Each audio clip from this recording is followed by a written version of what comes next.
Hello बच्चों, welcome back to my channel. इसका नाम है साइंस स्टडी कॉर्नर। तो बच्चों, आज की क्लास में हम करेंगे क्लास 11th अकाउंट्स का बेसिक अकाउंटिंग टर्म चैप्टर 2 है, इसके कुछ एमसीक्यूज करेंगे। तो जितने भी इंपॉर्टेंट एमसीक्यूज हैं वो मैंने सारे लिए हैं आज की वीडियो में, और इस चैप्टर से रिलेटेड कुछ एमसीक्यूज एक और वीडियो में भी है जिसमें कि मोस्ट एक्सपेक्टेड या मोस्ट इंपॉर्टेंट क्वेश्चंस कह सकते हैं हम मैंने लिए हुए हैं। तो आपने अगर वो वाली वीडियो नहीं देखी है तो आप वो वाली भी चेकआउट कर लीजिएगा, मेरे चैनल पे आपको मिल जाएगा। तो चलो करते हैं वीडियो स्टार्ट। और उससे पहले अगर आपने मेरे चैनल को सब्सक्राइब नहीं किया है तो कर दो, वीडियोस को लाइक कर दो, फ्रेंड के साथ शेयर कर दो और बेल आइकन पे भी क्लिक कर देना, सो दैट जितनी भी आगे आने वाली वीडियोस हैं उनका आपको नोटिफिकेशन मिल जाए और आप कुछ भी मिस आउट नहीं करो। ठीक है, तो चलो करते हैं पहले क्वेश्चन को रीड एक एक करके। क्वेश्चन क्या है? Question number 1, a summary of specific business transaction at a single place is known as.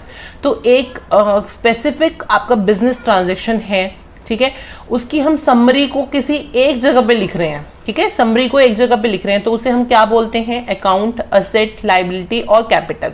तो ये तीनों चीजें नहीं है, अकाउंट बोलते हैं हम। अकाउंट के अंदर जो भी हमारी कोई स्पेसिफिक बिजनेस ट्रांजैक्शन है, मान लीजिए हमने परचेज है तो हम परचेज अकाउंट में डालते हैं, सेल्स है तो सेल्स अकाउंट में डालते हैं। तो एक सिंगल प्लेस में हम सारी ट्रांजेक्शन्स रिकॉर्ड करते हैं। ठीक है, तो चलो हमारा यहाँ पे हो गया ऑप्शन नंबर ए करेक्ट।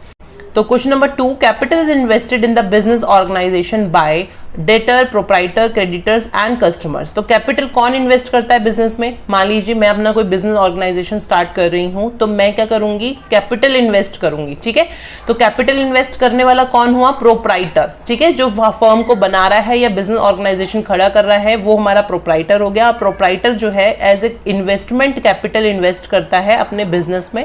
ठीक है, तो ऑप्शन बी यहाँ पे हो गया correct answer. Question number 3, which of the following is considered internal liability of the business. तो बिजनेस पे हमें पता है कि बहुत सारी लायबिलिटीज होती हैं, कुछ इंटरनल लायबिलिटीज होती हैं, कुछ एक्सटर्नल लायबिलिटीज होते हैं। ठीक है, तो इंटरनल लायबिलिटीज कौन सी होंगी? जो हमारे बिजनेस में इंटरनल हमारे जो भी हम कह सकते हैं कि जो इंटरनल यूजर्स होंगे उनके लिए होंगी। तो इंटरनल यूजर्स के लिए जो लायबिलिटी होगी वो हमारी कौन सी होगी? Capital, bank loan, bank overdraft और शॉर्ट टर्म लोन। तो बैंक लोन हमने आउटसाइडर से लिया, बैंक ओवरड्राफ्ट भी आउटसाइडर बैंक से लिया, और शॉर्ट टर्म लोन है वो भी हमने बाहर से ही लिया होगा, आउटसाइडर से लिया होगा। इंटरनल किससे हम ले सकते हैं? हमारी कैपिटल जो होगी वो एक तरीके की प्रोप्राइटर ने जो इन्वेस्ट करी है वो हमारी इंटरनल लायबिलिटी है। किसके लिए? बिजनेस के लिए। ठीक है, प्रोप्राइटर के लिए तो वो क्या है? हमारी इन्वेस्टमेंट। लेकिन अगर हम बिजनेस के पॉइंट ऑफ व्यू से सोचें तो वो हमारा क्या है? इंटरनल लायबिलिटी है बिजनेस के लिए, क्या? कैपिटल। ठीक है, ऑप्शन ए हमारा करेक्ट आंसर हो गया। Question number 4, which of the following is a current liability. अब करंट लायबिलिटीज कौन सी हैं? करंट लायबिलिटी वो हैं जिनको हमें विद इन 1 ईयर पे कर देना है। ठीक है, अगर हम 1 ईयर से ज्यादा कोई हमारी लायबिलिटी होती है वो हमारी लॉन्ग टर्म लायबिलिटी होती है, वो हम उसको कह सकते हैं तो लॉन्ग टर्म लायबिलिटी, हम कह सकते हैं फिक्स्ड लायबिलिटी। ठीक है, तो करंट लायबिलिटी कौन सी है? डिवेंचर। डिवेंचर हमारे लॉन्ग टर्म है। बिल्स पेबल हमारी शॉर्ट टर्म लायबिलिटी है। लॉन्ग टर्म लोन है तो वो भी हमारा लॉन्ग टाइम हो गया। ऑल ऑफ द अबव तो नहीं होगा। ठीक है, तो करंट लायबिलिटी हमारी कौन सी है? Bills payable. तो बिल्स पेबल हमारे जो है वो हमारी करंट लायबिलिटी है जो हमें विद इन अ ईयर पे करना है। ठीक है, ऑप्शन बी करेक्ट हो गया। Question number 5, outstanding expenses are included in. तो आउटस्टैंडिंग एक्सपेंसेस जो है वो हम कहाँ इंक्लूड करते हैं? आउटस्टैंडिंग एक्सपेंसेस हमारे क्या हो गए? एक लायबिलिटी है। ठीक है, हमें कोई किसी को पैसे आउटस्टैंडिंग है, देने हैं वो एक्सपेंसेस, तो वो हमारी क्या होगी? बिजनेस पे लायबिलिटी होगी। ठीक है, लेकिन वो लायबिलिटी है जो हमें विद इन अ ईयर देनी है। ठीक है, शॉर्ट टर्म में देनी है, मतलब अभी जल्दी देनी है, लॉन्ग टर्म के लिए नहीं हम रखेंगे उस आउटस्टैंडिंग को। ठीक है, तो हम ऑप्शन देख लेते हैं, current assets, current liabilities, capital और non current assets. Non current assets मतलब फिक्स एसेट्स हो गए, ये नहीं होगा, एसेट्स तो है ही नहीं, लायबिलिटी है ना, तो करंट लायबिलिटी या फिर कैपिटल। तो कैपिटल हमारी लॉन्ग टर्म लायबिलिटी होती है ना। हमें कोई प्रोप्राइटर ने कैपिटल इन्वेस्ट करी है तो वो हमारे बिजनेस के लिए क्या है? लॉन्ग टर्म लायबिलिटी है। ठीक, और करंट लायबिलिटी हमारी है आउटस्टैंडिंग एक्सपेंसेस, हमारी करंट लायबिलिटी होगी। Okay, question number 6, bank overdraft is an example of current liabilities, non current liabilities, contingent liabilities, फिर है नन ऑफ द अबव। तो बैंक ओवरड्राफ्ट है। बैंक ओवरड्राफ्ट का मतलब क्या है? पहले तो अगर मान लीजिए मेरे बैंक में कम बैलेंस है और हमने पेमेंट जो है वो ज्यादा की कर दी, मान लीजिए 1 लाख रुपीज बैलेंस था और मैंने पेमेंट अपनी कर दी 1,20,000, तो 20,000 का मेरा क्या हो गया, बैंक ओवरड्राफ्ट। ठीक है, तो बैंक के मतलब बैंक की मेरे ऊपर लाइबिलिटी खड़ी हो गई, मुझे 20,000 रुपए जो है उसको देने हैं। ठीक है, तो ये किसका एग्जाम्पल है, करंट लाइबिलिटीज का, नॉन करंट लाइबिलिटीज का, कॉन्टीजेंट लाइबिलिटीज का, none of the above.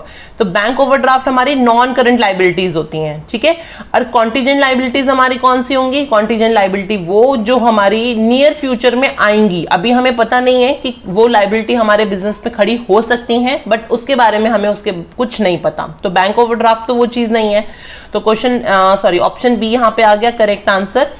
Question number 7, goodwill is an example of tangible assets, intangible assets, current assets and fictitious assets। तो goodwill हमारी क्या है, एक ऐसी asset है जिसे हम देख नहीं सकते, हम छू नहीं सकते, है ना, तो वो हमारी हो जाती है intangible assets। intangible assets जो होती हैं हम उनको छू नहीं सकते, देख नहीं सकते, फील नहीं कर सकते। ठीक है, तो वो हमारी इंटेंजिबल एसेट्स हो गई। ऑप्शन बी करेक्ट हो गया। और है next question number 8, trademarks are classified as. अब ट्रेडमार्क क्या है, हम अपने बिजनेस का ट्रेडमार्क करते हैं ना, बनाते हैं। एक तरीके का वो क्या है हमारे बिजनेस के लिए, फर्नीचर है, नो, मशीनरी है, नो, गुडविल है या बैंक बैलेंस है। फर्नीचर और मशीनरी क्या होगी, हमारी असेट्स होंगी। ठीक है, तो ट्रेडमार्क हमारा क्या है, हमारे बिजनेस की गुडविल है एक तरीके की। ठीक है, ऑप्शन सी यहाँ पे करेक्ट आंसर।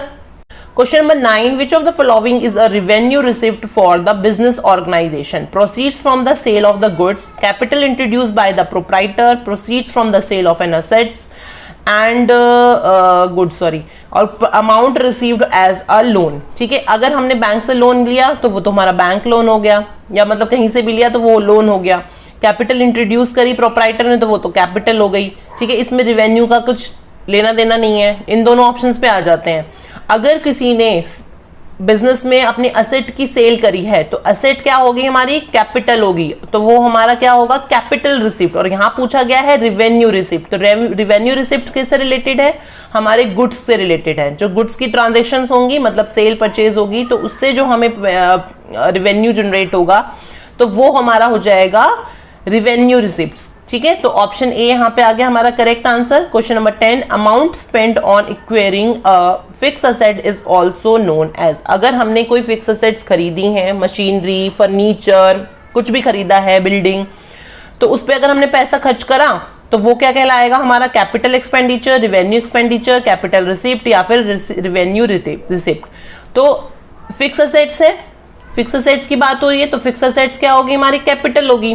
तो कैपिटल अगर हम में इंक्रीज कर रहे हैं या फिर हम जो है उसको एक्वायर कर रहे हैं, ठीक है, तो वो होगी हमारा कैपिटल एक्सपेंडिचर। ठीक है जी, तो रिवेन्यू नहीं होगा। रिवेन्यू किससे रिलेटेड है, अगर हमने कोई गुड्स, अपनी बिजनेस की गुड्स से रिलेटेड कोई जो है खर्चे करे हैं, अगर हम पैसा खर्च कर रहे हैं फिक्स असेट्स खरीदने में, स्पेंड कर रहे हैं, तो वो होगी हमारी कैपिटल एक्सपेंडिचर। ठीक है जी, ऑप्शन ए हो गया यहाँ पे correct answer. Question number 11, which of the following statements is correct.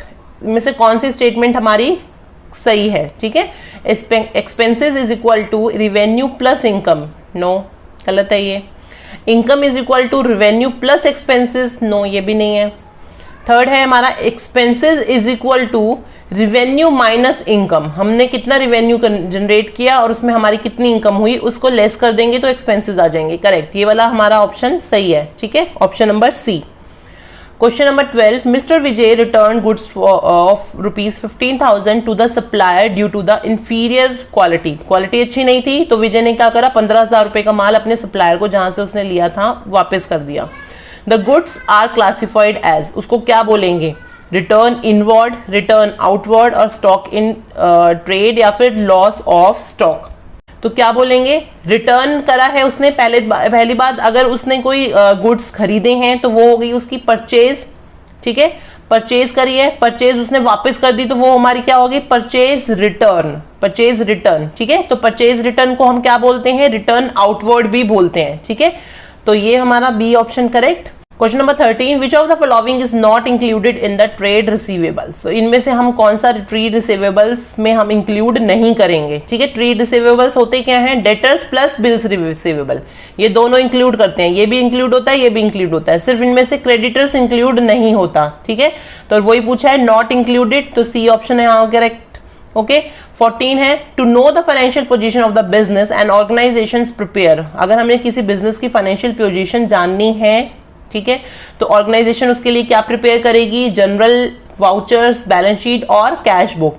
तो वो क्या बनाएगी, पहले जनरल होगी, वाउचर्स आएंगे, वाउचर्स के बेस पे जनरल एंट्रीज होंगी, जनरल के बेस पे लेजर्स होंगी, फिर ट्रायल बैलेंस बनेगा, उसके बाद क्या बनेगी, बैलेंस शीट बनेगी। ठीक है, ये पूरा प्रोसेस है। तो बैलेंस शीट के बाद हमें पता चल जाएगा कि बिजनेस में लॉस हो रहा है, प्रॉफिट हो रहा है, तो हम क्या बनाएंगे, बिजनेस ऑर्गेनाइजेशन क्या बनाएगी, ऑप्शन सी बैलेंस शीट बनाएगी। ठीक है, question number 15, according to which concept proprietor owner of the business is treated as a liability of the business. ठीक है, तो कौन से कंसेप्ट के अंडर हम ये समझते हैं कि हमारी जो ऑनर है, ठीक है, और ऑनर जो भी हमारे बिजनेस में कैपिटल लगा रहा है, ठीक है, तो वो हमारे बिजनेस की क्या है, लाइबिलिटी है। कौन सा कंसेप्ट है इसमें से, accounting period principle, accounting entity principle, materiality principle या फिर कंसिस्टेंसी प्रिंसिपल।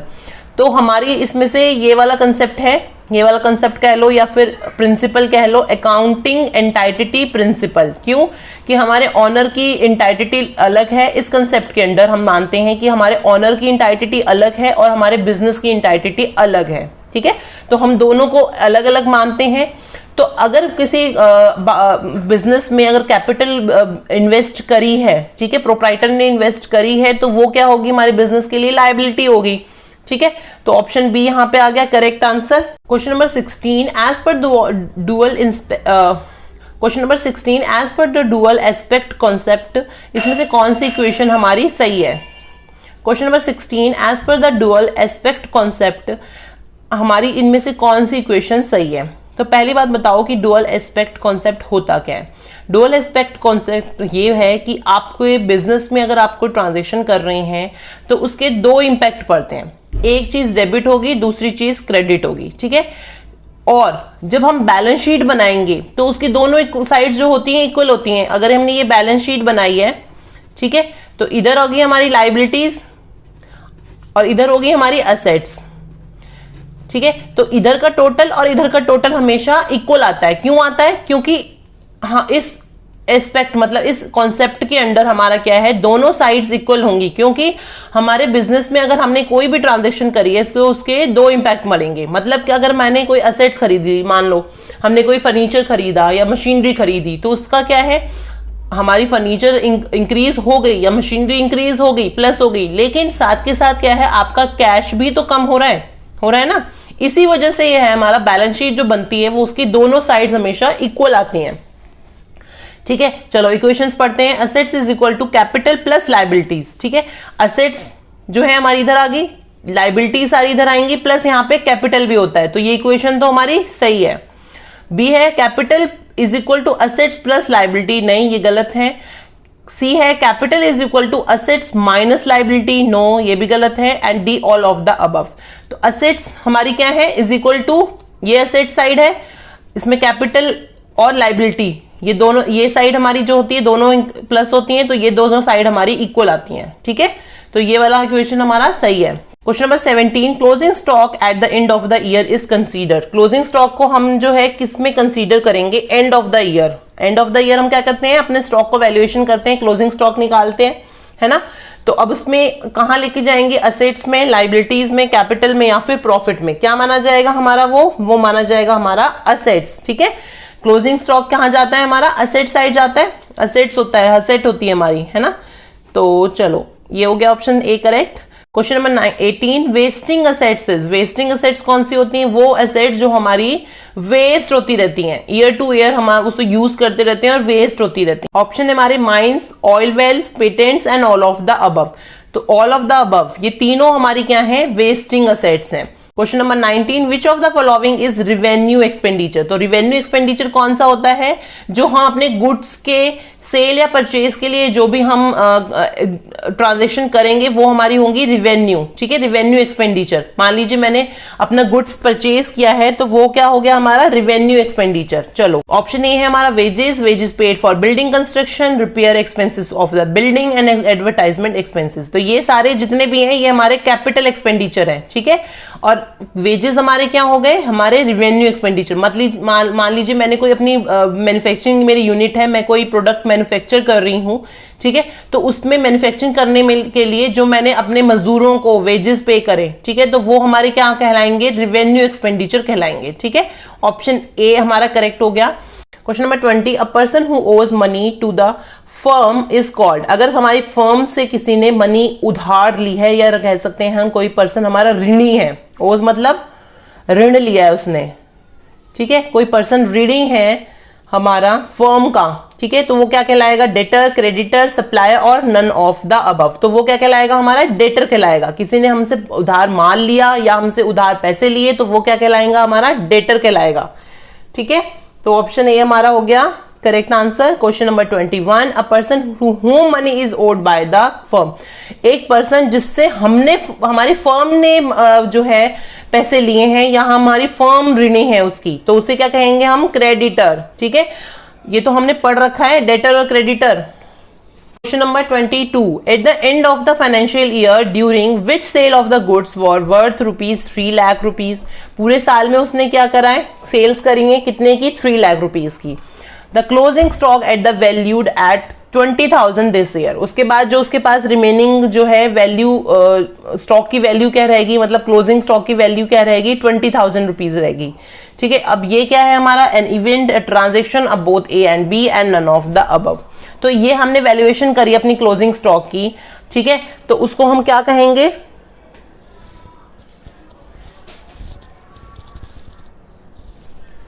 तो उसको हम कहेंगे इवेंट भी बोलेंगे और ट्रांजैक्शन भी बोलेंगे, ठीक है। Option B, sorry option A, option C both A and B. Question number 23, expenditure of revenue nature that gives benefit for more than one accounting period is categorized is। अगर हमने कोई रेवेन्यू जनरेट करने के लिए, ठीक है, कोई expenditure करा है और उसका बेनिफिट हमने 1 साल से ज्यादा लिया है, ठीक है। मान लीजिए मैंने कोई अपने प्रोडक्ट को एडवर्टाइज किया, ठीक है, मैंने अपने प्रोडक्ट को एडवर्टाइज किया, उसकी एडवर्टाइजमेंट में मैंने जो खर्चा लगाया तो उसको मैं क्या है पूरे ईयर टू ईयर 2 3 4 साल यूज करूंगी उस एक्सपेंडिचर को, तो उसको हम क्या कहेंगे, deferred revenue expenditure, capital expenditure, revenue expenditure या फिर नन ऑफ द अवर। तो जो हमारा खर्चा जिसका बेनिफिट हम 1 साल 2 साल 3 साल 4 साल लेते हैं तो उनको हम बोलते हैं डेफर्ड रेवेन्यू एक्सपेंडिचर, ठीक है। तो हमारा ऑप्शन ए हमारे यहां पे हो जाएगा correct answer. Question number 24, stock is valued at. Stock को कैसे वैल्यू करते हैं, cost value, market value whichever is lower, cost value और market value whichever is higher, C cost या फिर मार्केट वैल्यू। तो जब हम वैल्यूएशन करते हैं अपने स्टॉक का तो हमारी जो कॉस्ट वैल्यू होती है और मार्केट वैल्यू होती है, तो जो हमारी लो होगी, कम होगी, उस पर हम अपना स्टॉक का वैल्यूएशन करते हैं। तो ऑप्शन ए हमारे यहाँ पे हो गया करेक्ट आंसर। तो हमारा आगे है question number 25, the nature of the capital is. Capital का नेचर क्या है यार, ऑब्वियसली, ठीक है, लाइबिलिटी है ना। तो एसेट है, लाइबिलिटी है, इनकम है या फिर एक्सपेंसेस है, लाइबिलिटी है। बिजनेस के लिए हमारी जो कैपिटल हमारे प्रोप्राइटर ने लगाई है तो वो हमारे बिजनेस के लिए क्या है, लाइबिलिटी है, ठीक है। Question number 26 and last question है हमारा, trade discount allowed. Trade discount हम कब देखते हैं, is shown separately in the books of the account, is not shown separately in the books of the account, can be shown either separately or deducted from the purchase cost or none of the above। तो जब हम trade discount देते हैं, ठीक है, जब हम trade discount देते हैं तो हम क्या करते हैं, उसको कहीं भी सेपरेटली बुक्स में रिकॉर्ड नहीं करते। कौन सा डिस्काउंट रिकॉर्ड किया जाता है, कैश डिस्काउंट रिकॉर्ड किया जाता है। ट्रेड डिस्काउंट को हम जो है रिकॉर्ड नहीं करते। बस क्या करते हैं, हम अपने जो भी हमने परचेज करी है या सेल्स करी है उसमें से हम लेस करके शो कर देते हैं, जो हमारा नेट अमाउंट आ जाता है। ठीक है, तो ये बी ऑप्शन यहाँ पे हो गया हमारा करेक्ट आंसर। और यहाँ पे जो है इस चैप्टर के जितने भी एमसीक्यूज इंपॉर्टेंट थे वो मैंने सारे ले लिए हैं और खत्म हो गया ये पूरे जितने भी 26 क्वेश्चन थे। ठीक है, आई होप आपको सारे क्वेश्चन अच्छे से समझ आ गए होंगे। और कहीं पे भी कोई डाउट हो, ठीक है, तो आप मुझे जो है कमेंट करके पूछ सकते हैं। कोई भी क्वेश्चन से रिलेटेड आपको डाउट हो या किसी चैप्टर में किसी चीज से रिलेटेड डाउट हो तो आप मुझे मेल भी कर सकते हो। डिस्क्रिप्शन में आपको ईमेल आईडी मिल जाएगी। तो चलो यहाँ पे वीडियो को कर देते हैं एंड, मिलेंगे अपनी नेक्स्ट वीडियो में। तब तक के लिए have a nice day and good bye.